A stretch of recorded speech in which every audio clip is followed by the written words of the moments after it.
Welcome to RS academy. ఈరోజు జరిగిన జాతీయ, అంతర్జాతీయ, ప్రాంతీయ మరియు ఇతర ముఖ్యమైన అంశాలను క్షుణ్ణంగా పరిశీలిద్దాం. ముందుగా ఈరోజు కరెంట్ అఫైర్లో మొదటి అంశాన్ని పరిశీలిద్దాం. ఈరోజు మొదటిగా అంశం ఏంటి సార్ అంటే, భారతదేశంలో ఏఐ కేంద్రాలను ఏర్పాటు చేయడం కోసం కొన్ని అంతర్జాతీయ సంస్థలు, దేశీయ సంస్థలతో ఒప్పందం చేసుకోవడం జరిగింది. ఓకే, భారతదేశంలో ఏఐ కేంద్రాలను ఐబిఎం మరియు ఎంఐటి బెంగళూరుల మధ్య ఒప్పందం అనేది చేయడం జరిగింది. ఓకే, ఏఐ కేంద్రాలను ఇటీవల ఏ సంస్థలు ఏర్పాటు చేసుకోవడానికి ఒప్పందం జరిగిందంటే ఐబిఎం అండ్ ఎంఐటి మధ్య ఈ ఒప్పందం జరిగింది. అంటే ప్రధానంగా ఈ కేంద్రాలు ఎందుకోసం ఏర్పాటు చేశారు అని గమనిస్తే, పరిశోధన, ఆవిష్కరణ మరియు హై స్పీడ్ సంబంధించిన కంప్యూటింగ్ మౌలిక సదుపాయాల కోసం ఈ ఏఐ కేంద్రాలను భారతదేశంలోనే మొట్టమొదటిసారిగా, ఇండియాలోనే ఫస్ట్ టైం మనకి బెంగళూరు సంబంధించిన ఎంఐటి అండ్ ఐబిఎం మధ్య ఈ ఒప్పందం అనేది ఇచ్చేయడం జరుగుతుంది. అంటే machine learning and deep learning and generative AI and cyber security, health care application లాంటివన్నీ కూడా ఈ ఏఐ కేంద్రంలో ఉండే విధంగా దీనిని, ఈ టెక్నాలజీని డెవలప్ చేయడం జరుగుతుంది. మనకి ఇది ముఖ్యంగా ఈ ఐబిఎం అండ్ ఎంఐటితో పాటు క్రైమ్స్ యూనివర్సిటీతో కూడా ఏది సార్ అంటే, దీంట్లో ఇంకోటి ఏది సార్ అంటే కాయిస్ట్ యూనివర్సిటీ కూడా దీంట్లో భాగస్వామ్యం. కాయిస్ట్ యూనివర్సిటీ కూడా దీంట్లో భాగస్వామ్యంగా ఉండడం జరుగుతుంది. ఓకే, నెక్స్ట్ కరెంట్ టాపిక్ వెళ్ళిపోదాం. ఓకే, ఆవర్తన కార్మిక శక్తి సర్వే. ఓకే, దీన్నే మనం ఏమంటాం సార్ అంటే PLEFS, periodic labour force survey అనే పేరుతో పిలుస్తాం. ఓకే, ఈ పీరియాడిక్ లేబర్ ఫోర్స్ సర్వే మనకి ఏప్రిల్, ఓకే, ఏదైతే ఏప్రిల్ ఉంటుందో ఏప్రిల్ నుంచి జూన్ మధ్య 2026కు సంబంధించిన డేటాను ప్రకటించడం జరిగింది. ఓకే, ఈ నివేదిక గణాంకాల ప్రకారం భారతదేశంలో నిరుద్యోగ రేటు విషయానికి వస్తే, ఓకే, ఈ అన్ఎంప్లాయ్మెంట్ రేటు గతంలో 5.0 ఉంటే ప్రజెంట్ 5.4%కి పెరిగినట్లుగా ప్రకటించారు. అంటే గత జనవరి మార్చి 2026 మధ్య మనకి 5.6% నిరుద్యోగ రేటు ఉంటే ప్రజెంట్ 5.4%కి పెరిగింది. అదే కార్మిక భాగస్వామ్యం సరే, పీరియాడిక్ లేబర్ ఫోర్స్ సర్వే విషయానికి వస్తే ఇది గతంలో 55.5% ఉంటే ప్రజెంట్ 54.6%కి తగ్గడం జరిగింది. అంటే మనకి ఏమైంది సార్ అంటే, పీరియాడిక్ లేబర్ సర్వే తగ్గినప్పటికీ ఓకే, నిరుద్యోగ రేటు అనేది పెరగడం జరిగింది అని చెప్పవచ్చు మనకి ఇక్కడ అడిగే క్వశ్చన్ ఏంటంటే, ఓకే, గత జనవరి మార్చి నుండి ఏప్రిల్ అండ్ జూన్ మధ్య ఈ నిరుద్యోగ రేటు పెరిగిందా తగ్గిందా అంటే పెరిగింది. అదే మనకి పీరియాడిక్ లేబర్ ఫోర్స్ సర్వే ప్రకారము ఓకే, ఈ కార్మిక శక్తి భాగస్వామ్యం పెరిగిందా తగ్గిందా అంటే తగ్గినట్లుగా చెప్పడం జరుగుతుంది మనకి ఇది. అదే పట్టణాల్లో నిరుద్యోగ రేటు విషయానికి వస్తే మనకి స్వల్పంగా పెరుగుదల చూపడం జరిగింది. అండ్ గ్రామీణ ప్రాంతాల్లో నిరుద్యోగ రేటు స్వల్పంగా తగ్గినట్లుగా ప్రకటించడం జరిగింది మనకి ఇది. ఓకే, దాని తర్వాత నెక్స్ట్ కరెంట్ అఫైర్ విషయానికి వెళ్ళిపోతే మనకి మన ఆర్ఎస్ అకాడమీలో ఆంధ్రప్రదేశ్ పోలీస్ కానిస్టేబుల్ మరియు ఎస్ఐకి సంబంధించిన ఇండిపెండెన్స్ బ్యాచ్ అనేది ఒక స్పెషల్ బ్యాచ్ ని ఆగస్టు 17 వరకు ఈ యొక్క న్యూ బ్యాచ్ స్టార్ట్ అయ్యే విధంగా ఈ యొక్క కోర్సుని తయారు చేయడం జరిగింది. అంటే ఎవరైతే ఆగస్టు 17 నాటికి ఈ యొక్క ఇండిపెండెంట్ స్పెషల్ బ్యాచ్ లో జాయిన్ అవుతే వాళ్ళకి ఏకంగా ఫీజులో నుంచి 50% మనకి డిస్కౌంట్ ఇచ్చే విధంగా ఈ కోర్సును డిజైన్ చేశారు మనకి. అండ్ మొదటగా దీంట్లో కూడా లిమిటెడ్ సీట్స్ ఉంటాయి. ఓకే, 100 మంది స్టూడెంట్తో ఈ క్లాస్ అనేది నడవడం జరుగుతుంది. అండ్ దాంతో పాటు పీటీ, ఓకే, 50 మందితో కలిసిన పీటీ ఒక మాస్టర్ని కూడా ఏర్పాటు చేయడం, అండ్ దాని తర్వాత అన్లిమిటెడ్ ఎగ్జామ్ అంటే డైలీ టెస్ట్లు, వీక్లీ టెస్ట్లు అండ్ గ్రాండ్ టెస్ట్లు ఇవన్నీ కూడా నిర్వహించడం జరుగుతుంది. అండ్ డైలీ క్లాసెస్ అండ్ దాంతోపాటు పేపర్ ఎక్స్ప్లెనేషన్ ఇవన్నీ కూడా మీకు ఇండిపెండెన్స్ బ్యాచ్లో ఒక స్పెషల్ బ్యాచ్లో మనకి చేయడం జరుగుతుంది. ఈ బ్యాచ్ అనేది ఆగస్టు 17వ తారీఖున ఆర్ఎస్ అకాడమీ ప్రారంభించడం జరుగుతుంది. కాబట్టి ఎవరైతే మన వీడియో చూస్తూ ఉన్నారో మీ ఫ్రెండ్స్ కూడా ఈ సమాచారాన్ని ఇచ్చేయండి. ఎందుకంటే 2026 మనకి ఆల్రెడీ జాబ్ క్యాలెండర్ డేటాను ప్రకటించడం జరిగింది. ఈ జాబ్ క్యాలెండర్ ప్రకారం ఎన్ని పోస్టులు ఉన్నాయి దాన్ని బేస్ చేసుకుని మన ఎగ్జామ్ కూడా ఎప్పుడు జరగబోతుంది కూడా మనం ఊహించవచ్చు. కానీ ఒకసారి నోటిఫికేషన్ వస్తే చాలా త్వరగా ఎగ్జామ్ కండక్ట్ చేయడానికి గవర్నమెంట్ చూడడం జరుగుతుంది. ఎందుకంటే రీసెంట్గా జరిగిన ఆంధ్రప్రదేశ్లో జరిగిన ఈ ఏదైతే మనకి ఈ టెట్ నోటిఫికేషన్ ఉందో వచ్చిన 45 డేస్కే టెట్ ఎగ్జామ్ కూడా పెట్టడం జరిగింది. అందువలన వన్స్ నోటిఫికేషన్ వచ్చిన తర్వాత కేవలం అతి తక్కువ రోజుల్లోనే మనకి ఎగ్జామ్ కండక్ట్ చేసే విధంగా ఇది డిజైన్ చేయడం జరుగుతుంది. ఓకే, నెక్స్ట్ కరెంట్ అఫైర్ వెళ్ళిపోదాం. ఓకే, వి చిదంబరం పోర్ట్ చాలా చాలా ఇంపార్టెంట్ అయినది మనకి. ఎస్ సార్ అంటే వి ఓ చిదంబనార్ పోర్ట్ అథారిటీ, చిదంబనార్ పోర్ట్ అథారిటీకి సంబంధించి ఒక ధృవీకరణ ఇచ్చారు. ISO 5001 ఈస్ట్ 2018 ధృవీకరణ పత్రాన్ని ఇవ్వడం జరిగింది. అంటే ఏదైతే మేనేజ్మెంట్ అండ్ సుస్థిర కార్యకలాపాలు బాధ్యతమైన నిర్వహణకు సంబంధించి ఈ యొక్క సర్టిఫికేట్ ని మనకి ఇవ్వడం జరిగింది. ISO సర్టిఫికేట్ ని ఈ యొక్క విఓ చిదంబనార్ పోర్ట్ అథారిటీ స్వీకరించడం జరుగుతుంది. భారతదేశంలోనే ISO సర్టిఫికేట్ పొందిన మొట్టమొదటి పోర్ట్ ఏది సార్ అంటే విఓ చిదంబరం పోర్ట్ అనేది సర్టిఫికేట్ పొందడం జరుగుతుంది. అండ్ గతంలో కూడా ఈ కంటైనర్ ఎక్స్పోర్ట్ సంబంధించి ఇది జాతీయ స్థాయి అవార్డు కూడా పొందడం జరిగింది. అండ్ దాని తర్వాత ఈ విఓ చిదంబనార్ పోర్ట్ అనేది మనకి ఎక్కడ ఉంది అని గమనిస్తే తమిళనాడు రాష్ట్రంలో కలదు. ఓకే, తమిళనాడు రాష్ట్రంలో కలదు. భారతదేశంలో మొత్తం కూడా 13 ప్రధాన ఓడరేవులు ఉంటే ఈ 13 ఓడరేవుల్లో 3 ప్రధాన ఓడరేవులు తమిళనాడు ప్రాంతంలోనే ఉండడం జరుగుతుంది. ఈ 13 ఓడరేవుల్లో తమిళనాడులో ఉన్న పోర్ట్ సేవిసర్ అన్ని గమనిస్తే Chennai port, Ennore port and Tuticorin port అనేవి ఈ 3 ప్రధాన పోర్ట్లు అనేవి మనకి ఎక్కడున్నాయి సార్ అంటే తమిళనాడు ప్రాంతంలోనే ఉండడం జరుగుతుంది. కాబట్టి కొంచెం జాగ్రత్తగా వీటిపైన ఫోకస్ చేస్తే భారతదేశంలో మొట్టమొదటిసారిగా ISO సర్టిఫికేట్ పొందిన మొట్టమొదటి పోర్ట్ ఏది సార్ అంటే మనకి విఓ చిదంబరం పోర్ట్ అథారిటీ. అయితే తమిళనాడులో మనకు మొత్తం 13 పోర్ట్లు ఉంటే భారతదేశంలో 13 పోర్ట్లు 3 ప్రధాన ఓడరేవులు ఎక్కడున్నాయి సార్ అంటే తమిళనాడు ప్రాంతంలో ఉండడం జరుగుతుంది. ఓకే, నెక్స్ట్ కరెంట్ అఫైర్ వెళ్ళిపోతే భారతదేశం జెనీవాలో ఉన్న UNO కార్యాలయానికి, okay UNO united nation organisation యొక్క కార్యాలయం ఏదైతే జెనీవాలో ఉన్న కార్యాలయం ఉంటుందో ఈ జెనీవా కార్యాలయానికి భారతదేశం 5 నెమళ్లను ప్రజెంట్ చేయడం జరిగింది. అంటే నెమళ్లను ఇవ్వడం జరిగింది. ఏవైతే 5 నెమళ్ళు ఉంటాయో ఈ 5 నెమల్లో ఒక నెమలి మనకి ఒకటి ఏంటి సార్ అంటే తెలుపు నెమలిని ఇవ్వడం జరిగింది. వైట్ పికాక్ ని వాళ్ళకి ఇవ్వడం జరుగుతుంది. మనకి ఇది ముఖ్యంగా ఇక్కడ ఉండే అరియానా పార్క్ లో మనకి జెనీవాలో ఉన్న ఏది సార్ అంటే అరియానా పార్క్ ఏదైతే ఉంటుందో ఈ అరియానా పార్క్ ప్రాంగణంలో 46 హెక్టార్ల విస్తీర్ణంలో ఈ ఏదైతే 5 నెమళ్లను బహుకరించడం జరుగుతుంది. భారతదేశం యొక్క గొప్ప వారసత్వాన్ని సహజ వారసత్వాన్ని మనకి మద్దతు అండ్ దాని విధంగా దీన్ని అందించడం జరుగుతుంది. ఓకే, ఈ UNO విషయానికి వస్తే UNO అనేది మనకి 1945వ సంవత్సరం అక్టోబర్ 24వ తారీఖున UNO అనే దానిని ఏర్పాటు చేయడం జరిగింది. అంటే ప్రపంచ శాంతి ఏర్పాటు చేయడం కోసం మొదటి ప్రపంచ యుద్ధం తర్వాత రెండో ప్రపంచ యుద్ధం జరుగుతున్న సమయంలో మళ్ళీ మూడో ప్రపంచ యుద్ధం రాకుండా మనకి UNOను Britain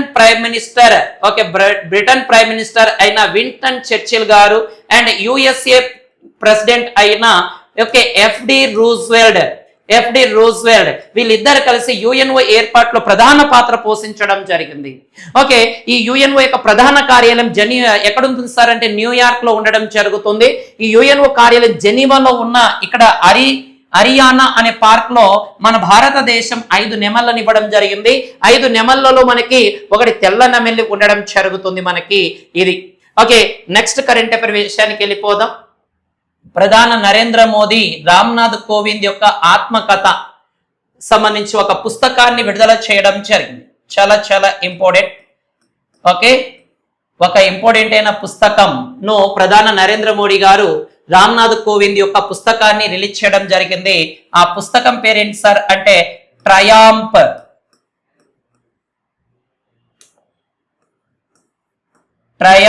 of the Indian republic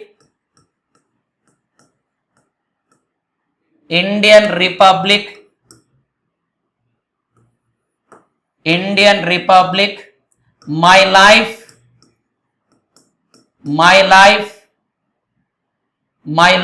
my struggle అనే పుస్తకాన్ని రిలీజ్ చేయడం జరిగింది. ప్రధాని నరేంద్ర మోడీ అండ్ భారత మాజీ రాష్ట్రపతి అయిన రామ్నాథ్ కోవింద్ రచించిన ఓకే ట్రయంప్ ఆఫ్ ది ఈ Indian republic my life my struggle అనే ఆత్మకథను విడుదల చేయడం జరిగింది. న్యూఢిల్లీలోని విజ్ఞాన భవన్ లో ఇచ్చేయడం జరిగింది. ఓకే, ఎవరైతే రామ్నాథ్ కోవింద్ గారు ఉన్నారో ఈ రామ్నాథ్ కోవింద్ గారు మనకి భారతదేశానికి 14వ రాష్ట్రపతిగా 2017 నుంచి 2022 వరకు ఇతను భారత రాష్ట్రపతిగా 14వ రాష్ట్రపతిగా పనిచేయడం జరిగింది. పుస్తకం గురించి ఖచ్చితంగా క్వశ్చన్ పడడానికి ఆస్కారం ఉంది. ఓకే, నెక్స్ట్ కరెంట్ అఫైర్ విషయానికి వెళ్ళిపోదన్న. భారతదేశంలోనే మొట్టమొదటిసారిగా మొబైల్ ఫుడ్ టెస్టింగ్ ల్యాబొరేటరీని ఏర్పాటు చేశారు. ఎస్ సార్ అంటే మొబైల్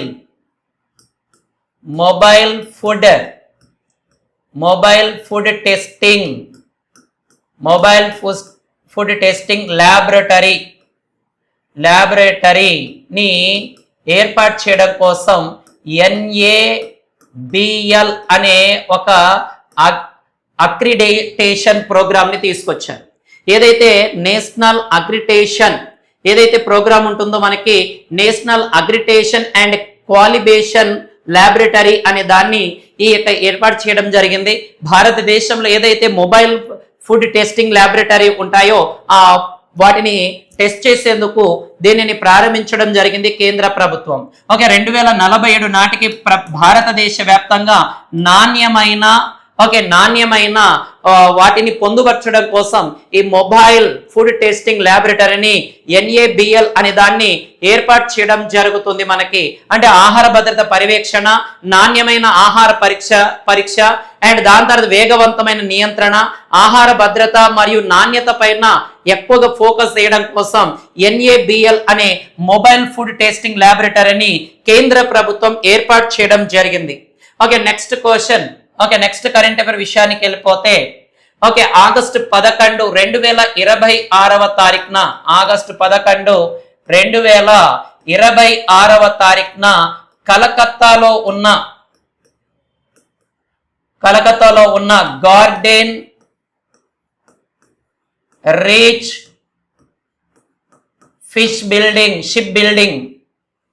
షిప్ బిల్డింగ్ ఏదైతే ఉంటుందో ఈ షిప్ బిల్డింగ్ ఏం చేస్తుంది సార్ అంటే శృతి అనే షిప్ ను జల ప్రవేశం చేయడం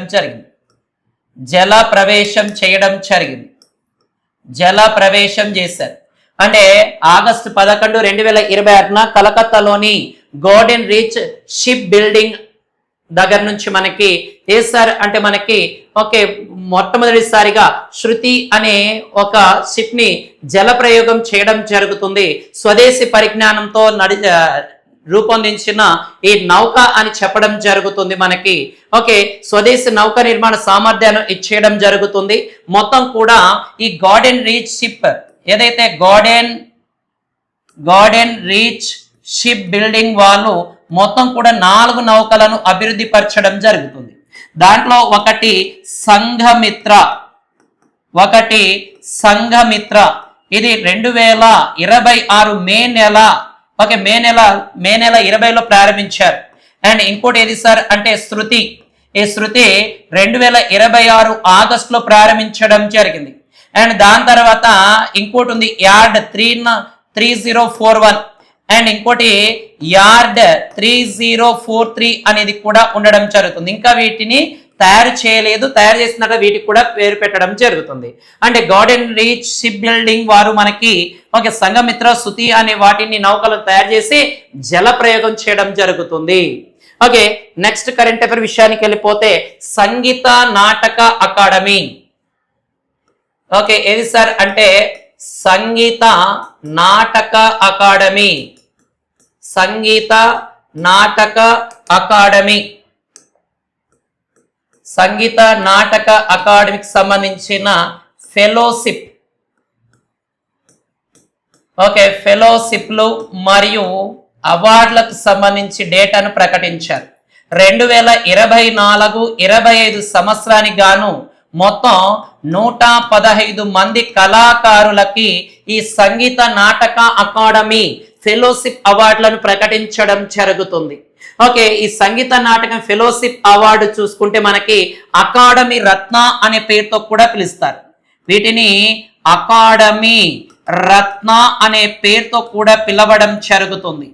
దీని కింద ఫెలోషిప్ కింద మనకి మొత్తం 3 లక్షల రూపాయలతో పాటు ఒక తామపత్రాన్ని అందించడం జరుగుతుంది. అదే సంగీత నాటక అకాడమీ యొక్క అవార్డు పొందిన వాళ్ళకి 1 lakh rupees, 1 లక్ష రూపాయలు అందించడం జరుగుతుంది. మొత్తం 115 మంది సంగీతం, నృత్యం, నాటక రంగం, జానపద, గిరిజన కళలు అండ్ ఇతర అనుబంధ కళల్లో భాగంగా ఏకంగా 115 మందికి ఈ అవార్డులు ప్రకటించారు. ఓకే సంగీత నాటక అకాడమీ ఫెలోషిప్లు మరియు అవార్డులు ప్రకటించారు. ఓకే ఈ సంగీత నాటక ఫెలోషిప్ అవార్డులకు 3 లక్షల రూపాయలు ఇస్తారు. అదే మనకి అవార్డులకు గాను 1 లక్ష రూపాయలు ఇవ్వడం జరుగుతుంది మనకి ఇది. ఓకే నెక్స్ట్ కరెంట్ అఫైర్ విషయానికి వెళ్ళిపోతే ఎస్బీఐ రీసెర్చ్ సంబంధించిన రిపోర్ట్, ఎస్బీఐ యొక్క రిపోర్ట్. ఓకే ఎస్బీఐ రీసెర్చ్ శాస్త్రవేత్తలు ఎవరైతే ఉంటారో, ఎకానమిస్ట్ ఎవరైతే ఉంటారో వాళ్ళు రిపోర్ట్ ని ప్రకటించడం జరుగుతుంది. ఓకే భారతదేశం యొక్క జీడిపి వృద్ధి రేటు గత నెల జూలై నెలలో, ఓకే జూలై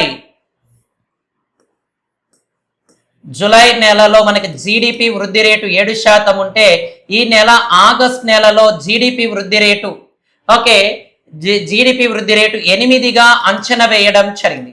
అంటే గతంలో 7% ఉన్న జీడిపి వృద్ధి రేటు ఏకంగా 8% పెంచడం జరుగుతుంది. ముఖ్యమైన ఎందుకు జీడిపి వృద్ధి రేటు పెరిగిందంటే వినియోగదారుల డిమాండ్ బలోపేతం చేయడం, పరిశ్రమల వృద్ధి అండ్ సేవా రంగం బలమైన కారణాలు అండ్ మూలధన వ్యయానికిలో భాగంగా ఎస్బీఐ రిపోర్ట్ ప్రకారం మన యొక్క జీడిపి వృద్ధి రేటు ఎస్బీఐ 8% ప్రకటించడం జరిగింది. జీడిపి గ్రాస్ డొమెస్టిక్ ప్రొడక్ట్ ని ప్రకటించింది. ఓకే నెక్స్ట్ కరెంట్ అఫైర్ విషయానికి వెళ్ళిపోతే అంతర్జాతీయ భాషా శాస్త్ర ఒలింపియాడ్. ఏది సార్ అంటే అంతర్జాతీయ భాషా శాస్త్ర ఒలింపియాడ్ సంబంధించి 2026 సంబంధించిన డేటాను ప్రకటించారు.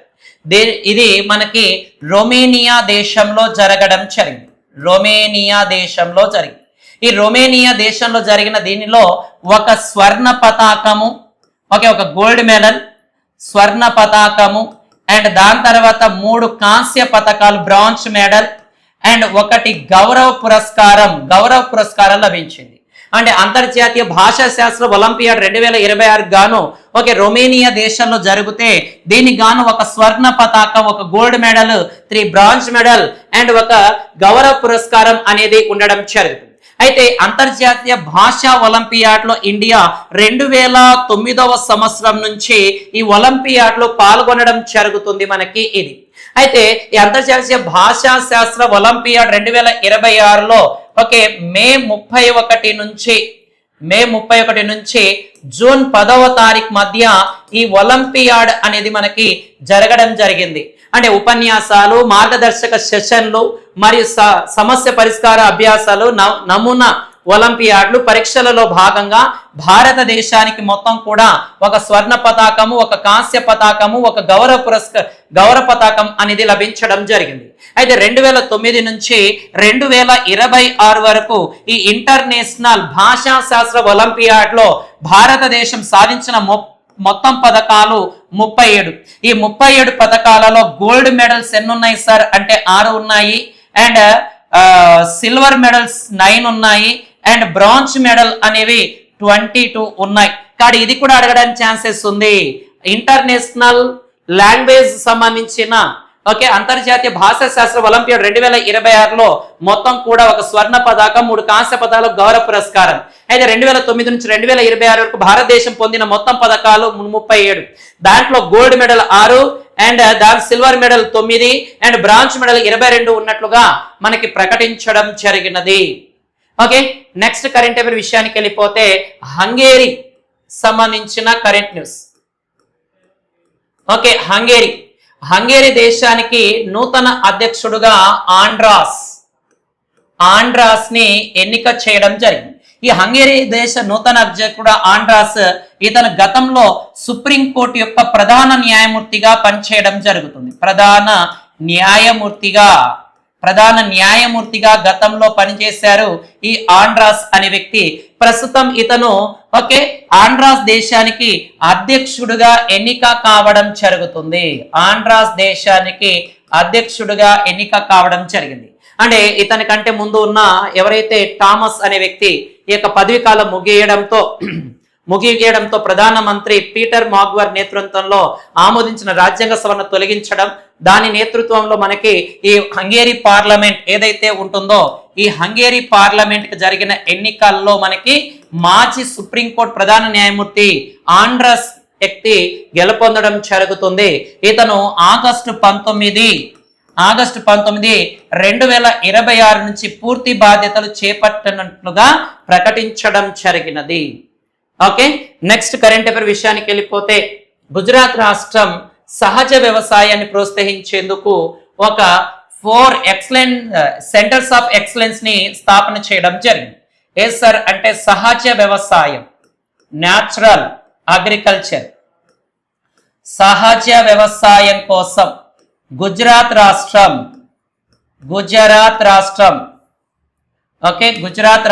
ఏదైతే ఉంటుందో ఈ గుజరాత్ రాష్ట్రం ఏం చేసింది సార్? గుజరాత్ రాష్ట్రము 4 సెంటర్ ఆఫ్ ఎక్సలెన్స్ ని ప్రారంభించడం జరిగింది. ఏకంగా 2026-27 సంవత్సరానికి 20,000 కోట్ల రూపాయలను కేటాయించడం జరిగింది మనకి ఇది. ఓకే, చాలా ఇంపార్టెంట్ అయినది. 3 ప్రధానమైన ప్రాంతాలు ఏవైతే ఉన్నాయో ఆ ప్రాంతాలలో ఈ సహజ వ్యవసాయాన్ని చేసేందుకు ఇచ్చేయడం జరుగుతుంది.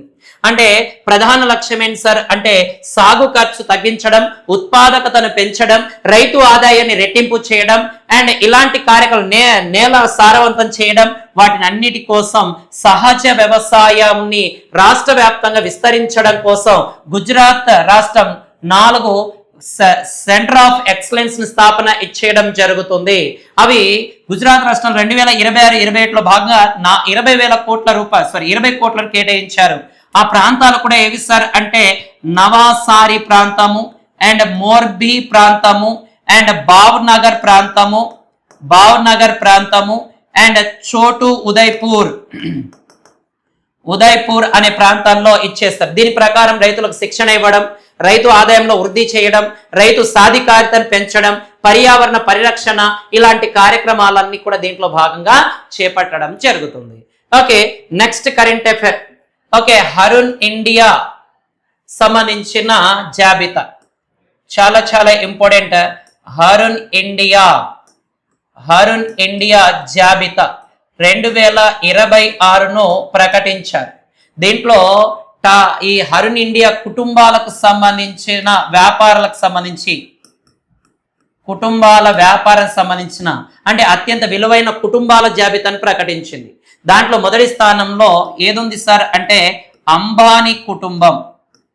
అంబానీ కుటుంబం మొదటి స్థానంలో ఉండడం జరుగుతుంది. అంబానీ కుటుంబం.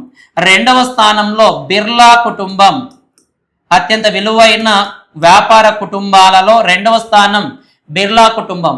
మూడవ స్థానంలో జిందాల్ కుటుంబం అనేది మూడవ స్థానంలో ఉండడం జరుగుతుంది. జిందాల్ అనేది మూడవ స్థానంలో ఉండడం జరుగుతుంది.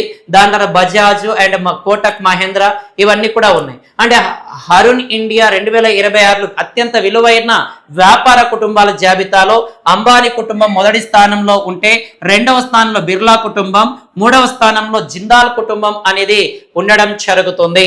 ఓకే, నెక్స్ట్ కరెంట్ అఫైర్ విషయానికి వస్తే మనకి పిఎం పోషణ్ సంబంధించిన అప్డేట్. ఎస్ సార్ అంటే పిఎం పోషణ్ అనే పథకం.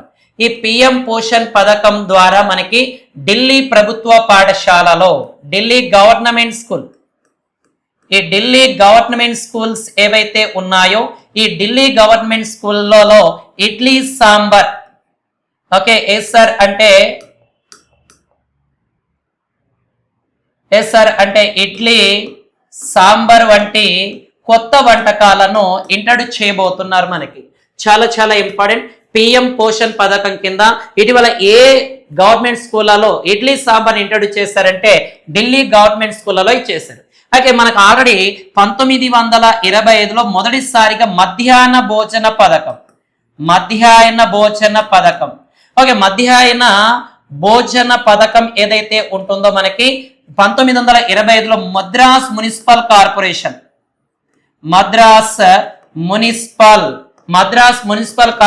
లో ఇచ్చేశారు. దాని తర్వాత 1980 దశకంలో 1980 తర్వాత మనకి గుజరాత్ అండ్ కేరళ, తమిళనాడు, ఓకేనా పుదుచ్చేరి ఈ ప్రాంతాలలో మధ్యాహ్న బోధ పథకాన్ని తీసుకొచ్చారు.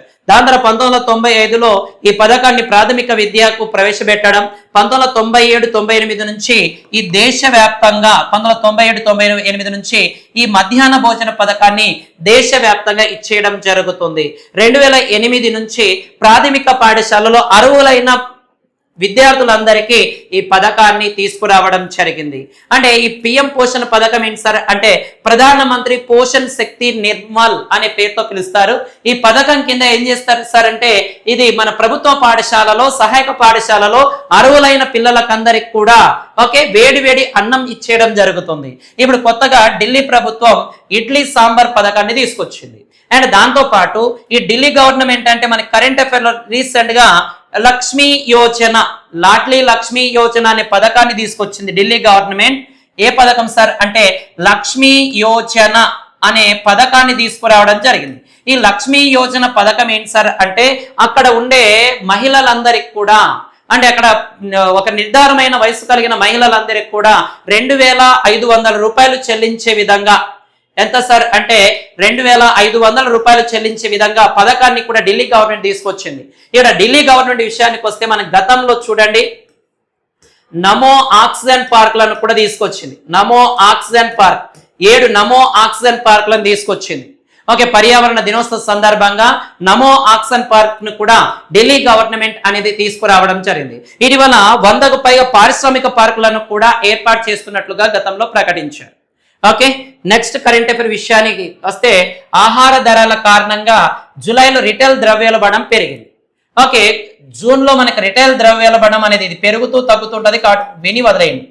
జూన్లో మనకి రిటైల్ ద్రవ్యోల్బణం అనేది 4.38 ఉంటే జూలైలో రిటైల్ ద్రవ్యోల్బణం అనేది 4.45% పెరిగింది. అంటే ఆహార ద్రవ్యోల్బణం విషయానికి వస్తే 5.32 నుంచి 5.52 వరకు పెరగడం జరిగినది మనకి ఇది. అంటే గ్రామీణ ప్రాంతాలలో, పట్టణ ప్రాంతాలలో రిటైల్ ద్రవ్యోల్బణం అనేది భారతదేశంలో పెరిగినట్లుగా ఈ రిపోర్ట్ చెప్పడం జరుగుతుంది. అయితే అత్యధిక ద్రవ్యోల్బణం ఉన్నది తెలంగాణ రాష్ట్రము అండ్ ఆంధ్రప్రదేశ్ రాష్ట్రము, తమిళనాడు రాష్ట్రము అండ్ మధ్యప్రదేశ్ రాష్ట్రము, కర్ణాటక రాష్ట్రంలో అత్యధిక ద్రవ్యోల్బణం అనేది ఉంది. ఓకే, తెలంగాణ, ఏపీ, తమిళనాడు, మధ్యప్రదేశ్, కర్ణాటక రాష్ట్రాల్లో ఈ రిటైల్ ద్రవ్యోల్బణం అత్యధికంగా ఉన్నట్లుగా ప్రకటించడం జరిగింది. ఓకే, ఓకే, దాని తర్వాత మనకి కర్ణాటకలోని ఓకే ఉడిపి ప్రాంతంలో ఓకే ఒక ఏది సార్ అంటే మనకి రొయ్యను కనుగొనడం జరిగింది, లేదా పీత అంటాం, సారీ పీతను కనుగొనడం జరిగింది. ఉడిపి ప్రాంతంలో ఒక మంచినీటి పీతను కొత్త జాతిని కనుగొన్నారు. దాని పేరు ఏంటి సార్ అంటే ఘటియానా కర్ణాటక. ఘటియానా కర్ణాటక అనే ఒక కొత్త పీతను కనుగొనడం జరిగింది. ఈ పశ్చిమ కనుమల్లో భాగంగా దీన్ని కనుగొన్నారు. ఇది ఈరోజు జరిగిన కరెంట్ న్యూస్. ఏవైనా మిగిలిపోయిన అంశాలు ఉంటే రేపటి కరెంట్ అఫైర్లో మిగతా వాటిని కూడా చేద్దాం. ఆర్ఎస్ అకాడమీ కర్నూలు, మీ స్వామి సార్. జై హింద్.